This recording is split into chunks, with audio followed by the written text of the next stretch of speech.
갈리브로 1번 수업 시간 시작하겠습니다.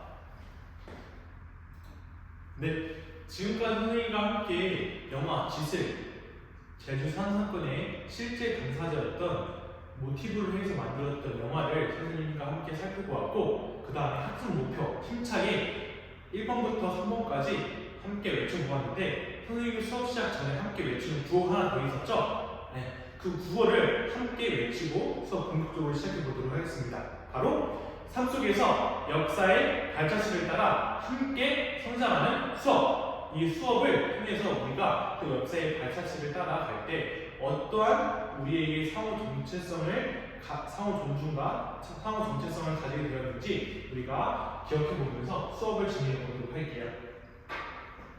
네, 오늘 배울 수업의 주제는 8.15 군복과 대한민국 정부의 수비입니다. 8.15 군복과 대한민국의 정부 수립입니다.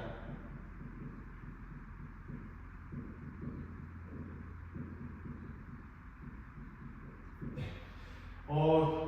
우리가 이 강복 이후에 맞았던 국내 상황에 대해서 살펴봐야 되는데, 대표적으로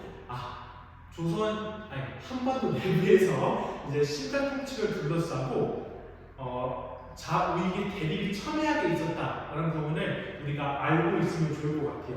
대표적으로 이제 미수운동위원회가 열리게 됐는데 1943년 3월달에 첫 번째로 1차 미수운동회가 서울 독수궁에서 열리게 됩니다. 그런데 여기에서 열렸던 내용 사항이 바로 한반도 내부에서 민주주의 임시정부를 수립하자라는 거였고, 그 민주주의 정부 수립에 참여할 수 있는 정당과 사회단체의 여러 범위를 놓고 소련과 그리고 미국이 대립을 벌이게 되었다라는 부분을 우리가 알고 넘어가면 좋을 것 같아요.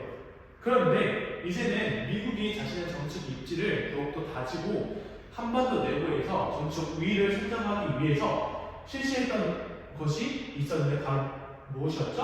맞아요. 좌우합작 운동입니다. 이 좌우합작 운동이 벌어지게 되는데요. 이 좌우합작 운동을 펼쳐졌을 때 실시하게 되는 그 배경은 무엇이었을까요? 바로 이 좌우합작이 실시되었던 배경은 1차 미소운동위원회가 결렬된 겁니다. 그리고 자료 1번을 통해서 알 수 있듯이 이승만의 정읍 관여를 통해서 이 좌우합작 운동이 펼쳐지게 됩니다. 그리고 두 번째 이제 내용으로는 이제 좌우익의 첨예한 대립과 갈등이 있었는데, 좌익의 원칙과 그 다음에 우익의 파란칙을 상쇄시키기 위해서 실시했던 것이 바로 좌우합작 7원칙입니다. 이 좌우합작 7원칙을 발표하게 되고, 여기서 실시했던 내용이 바로 한반도 내부에서 통일 정부를 수립하려는 노력을 하게 됩니다. 근데 이게 미국의 유리한 입장이었던 것이죠. 그래서 그 결과 이 좌우합작 운동의 이 결과 과연 실패했을까요? 성공했을까요? 선생님이 이걸 물어본다면 이미 거의 답을 알고 있는 것 같은데, 맞아요. 실패했어요. 그 이유는 대표적으로 아까 조선건국동맹의 역사적 인물이었던 사람이 누구였죠? 맞아요. 영운형이었죠? 영운형 선생님께서 국내에서 암살당했었고, 그리고 이제 국외에서는 이 트루먼 대통령이 독트린을 발표하게 되면서 이제 냉전 체제가 더 확산되었기 때문입니다. 그러면 이제 대표적으로 이제 그 당시 통일정부 수립운동 당시에 국외 상황을 살펴보도록 할 건데, 국내 상황은 이것을 알고 있으면 돼요. 친탁 통치를 둘러싸고 나서 자익계열에서는 임시 민주주의 정부를 수립하자라고 하면서 원래는 반대했으나 정확하게 이 미소운동위원회가 열렸던 궁극적인 원인을 확인하고 나서 총체적 지지로 선회하게 되고, 그래서 자익이 됐던 반면 우익은 김구와 이승만을 중심으로 해서 반탁 운동을 전개 되면서 이때 악영향으로 친일파 애국자들이 이제 친일파를 했던 사람들이 애국자로 둔갑하게 되는 영향을 미치게도 됩니다. 그럼 대표적으로 국외적인 상황은 어떤 상황이었을까요?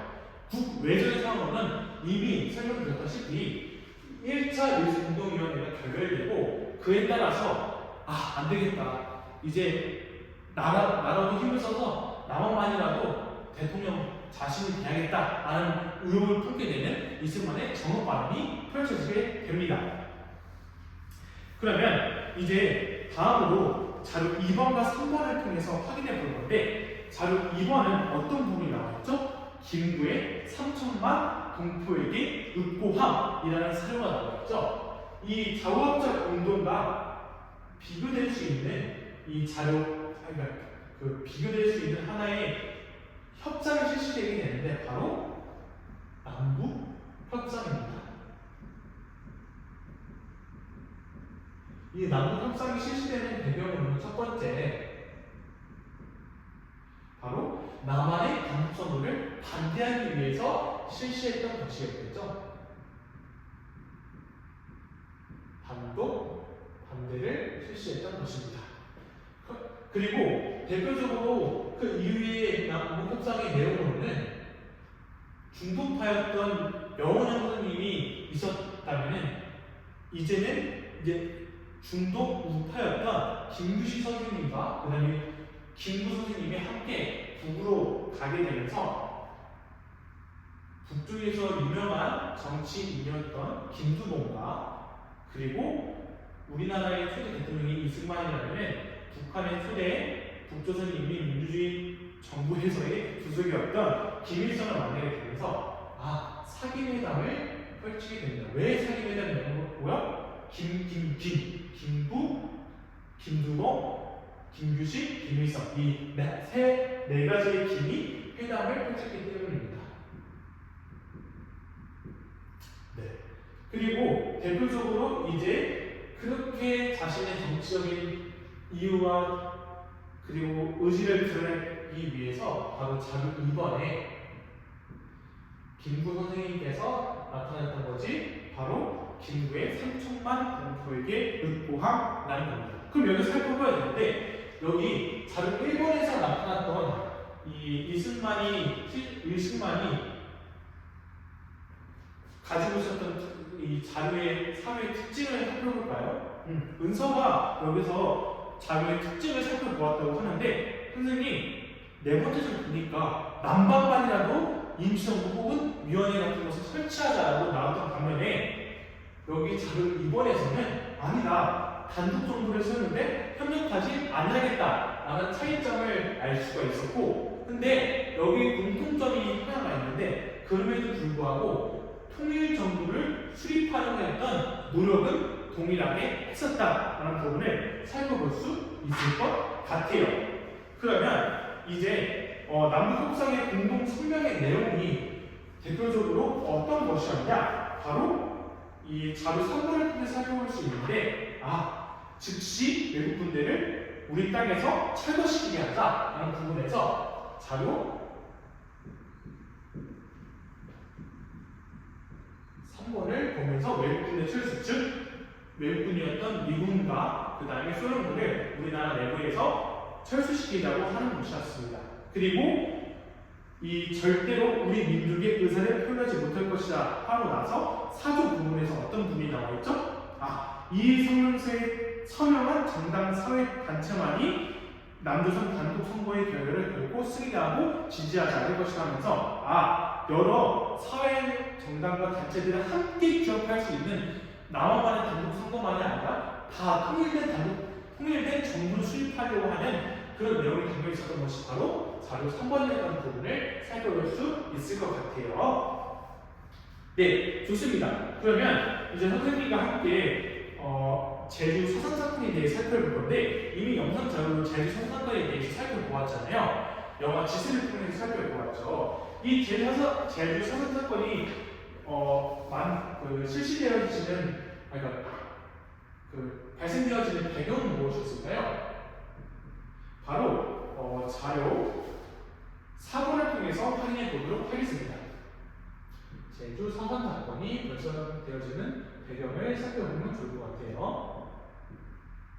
자, 이번의 내용에서는 자료 4번을 통해서 확인해 볼 수 있는데, 이 자료 4번을 통해서 확인해 보면 제주도에서 지난 3.1절 기념 행사 때 군중과 경찰관이 충돌하게 되면서 많은 사상자를 나타내게 되었다라는 부분이 보이게 됩니다. 여기서 이 사상 사건이 일어났던 배경은 우리나라의 대표적인 민족의 거국 통일 운동이었던 3.1 운동을 실시하게 되었는데, 거기에서 이제 대표적으로 제주도당에 남로당을 위시해서 정치적 운동을 벌인다고 해서 이승만이 이제 이 제주도의 성권을 박탈시켜버리고 남한만의 단독 정부를 시작하게 되는 것이 바로 발생되었던 제주 사상 사건이라고 볼 수 있겠습니다.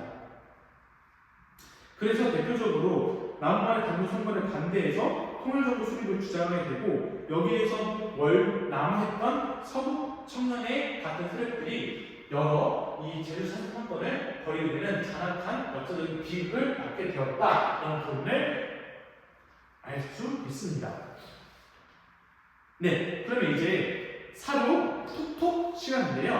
자료 4번과 자료 5번을 통해서 자료 5번을 통해서 확인해 보도록 할게요. 자, 자료 4번과 5번을 통해서 할 수 있는데, 여기서 교문학다 시간입니다. 교사가 묻고 학생들이 답한다의 시간인데, 사료 탐구 과정 속에서 여기 다은이가 선생님 왜 3.1절을 기념하는 날에 자료 4번을 보니까 왜 3.1절을 기념하는 날에 이런 사건이 벌어졌을까요? 라고 이야기를 했는데, 선생님의 답변은 거국적인 민족 통일 운동이었기 때문에 이렇게 제주도에서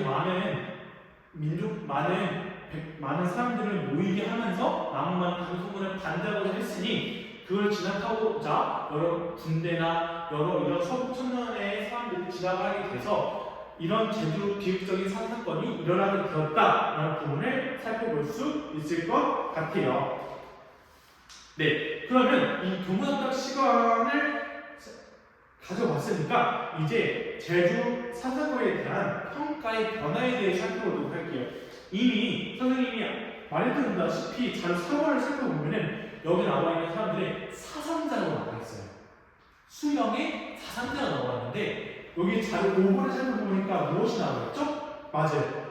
소요 사태, 그리고 1번에 나와 있는 거 보니까 희생자에 대한 명예회복, 희생당한 사건이라고 이제 이 표현의 방식이 변경되었음을 확인할 수가 있습니다. 이 변화된 내용이 바로 사상자에서 이제 희생자라는 표현이 보인다라는 부분입니다. 네, 이렇게 해서 자료 4번과 자료 5번을 비교하면서까지 함께 살펴보았는데, 구체적으로 이 평가의 변화는 이제 제주 사건을 상생해야 된다, 함께 살아가는 것이기 때문에 우리가 그래서 이렇게 묵혀두고 비극적인 사건으로 기억을 안 하는 것이 아니라, 오히려 그 비극적인 사건이라 할지라도 더욱더 기억하고 제주 사상사건의 이런 사상자의 역사적 사건을 희생의 역사로 우리가 더욱더 배우고 가르치고 기억해야 된다라는 부분을 알 수 있을 것 같습니다. 그러면 이제 다음으로는 이제 블록타임제 수업 시간이기 때문에 선생님과 함께 홍보 포스터를 제작하도록 할게요. 네, 이제 10분 정도 쉬고 나서 모둠을 다 만들었던 것 같은데, 이제 선생님이 패드에서 업로드할 수 있도록 다 이야기를 해주었는데 업로드 다 했을까요? 네, 확인해 보니까 다 업로드가 된 것 같네요. 좋습니다. 그러면 선생님이 이제 구체적으로 이제 피드백을 진행해 보도록 하겠습니다.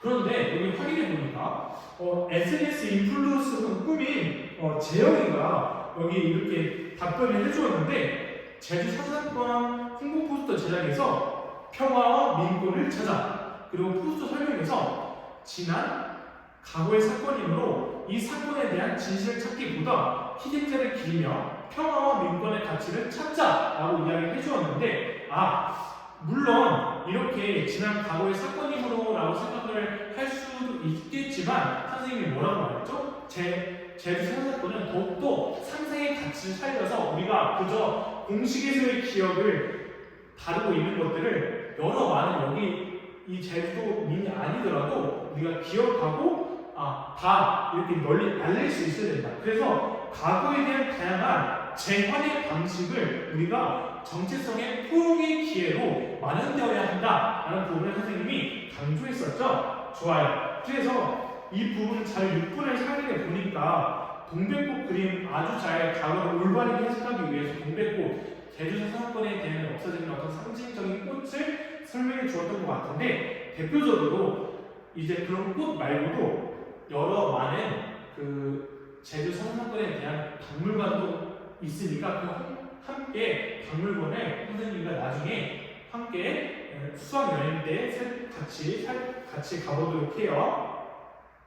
이제 그리고 모두만의 역할로 회복과 치유, 진실과 화해위원회에서 국가가 진실로 자신이 이 국가 역사를 우리가 너무나도 파헤치지 않고 묵인하고 있었다라는 부분까지도 함께 그 사이트를 하이퍼링크를 통해서 알려주었던 재혁이가 아주 잘 이야기해줬던 것 같아요. 교과서에서 나와 있는 진실과 화해위원회 사이트를 또 여기 이 잘 6번의 모두만의 역할로 각각 분담해줬는데 그 부분이 좋았던 부분인 것 같습니다. 좋습니다. 그러면 이제 홍보 포스터 제작 활동에 대해 선생님이 피드백을 맞춰 보았고 다음 수업 시간에는 이제는 제주 사선 사건 이후에 어떤 역사적인 사건이 있었을까 하면서 다음 역사 수업은 여수, 순천, 17구 사건에 대해서 살펴보도록 해요. 네, 감사합니다. 이것으로 수업 시간 마치도록 하겠습니다. 감사합니다.